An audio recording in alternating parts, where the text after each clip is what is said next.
My name is Karen Anzoategui, or Karen Anzoategui, and I'm from Huntington Park, California, and Buenos Aires, Argentina. I'm a solo performer, writer, artivist, and actor.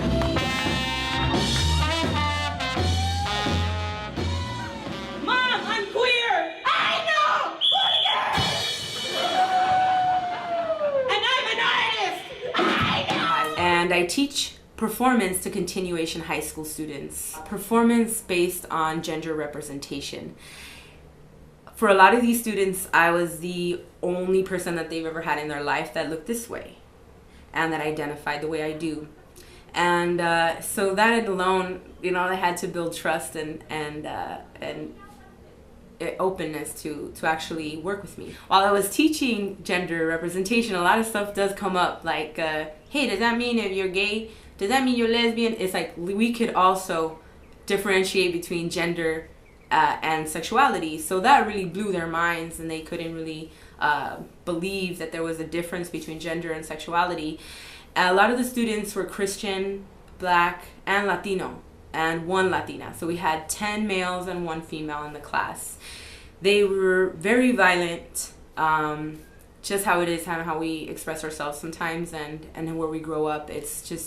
That is just how it is. So it was very triggering for me. And in one instant in the class, one of the students basically started sharing something they related to somewhat, a movie called The Mission. The character in the movie, Benjamin Bratt, I believe is the actor. So the student starts telling the story. He goes into his son's room and he goes and he finds a picture of his son kissing this dude, the son's boyfriend.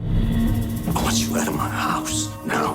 And then immediately we have another student who's probably the oldest student in the class, and he's also have been very, very aggressive and violent and that kind of thing in the class, kind of like trying to poke at me and see how far he can go and see if he can break me.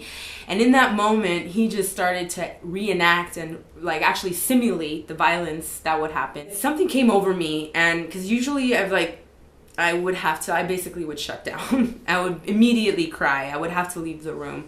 But what happened was that I was able to become like more lucid somehow. And I don't know what took over me. And I said, okay, well, what is this example that the student is demonstrating for us here? And immediately another student said, homophobia. Yes. And another student, I'm homophobic. Is it wrong to be homophobic? And he asked in this such an honest and endearing way that it opened me up, and I had that opportunity where time slowed down, and I could say all of these things but I said, it depends on which world you would like to live in. If you want to come from a space of fear that goes towards the killing and violence towards LGBTQ people, and if you want to live in a world that it has love, it feels good. So it just depends.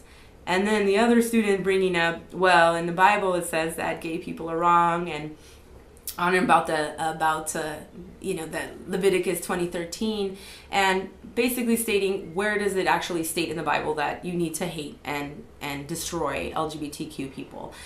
And as we moved in the class, I really did feel that this conversation blew them away, because they thought I was gonna walk out. They thought I was gonna scream. They thought I was gonna smack them or something.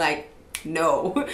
But actually, I showed them love, and compassion, and that was like a big thing for me because of that.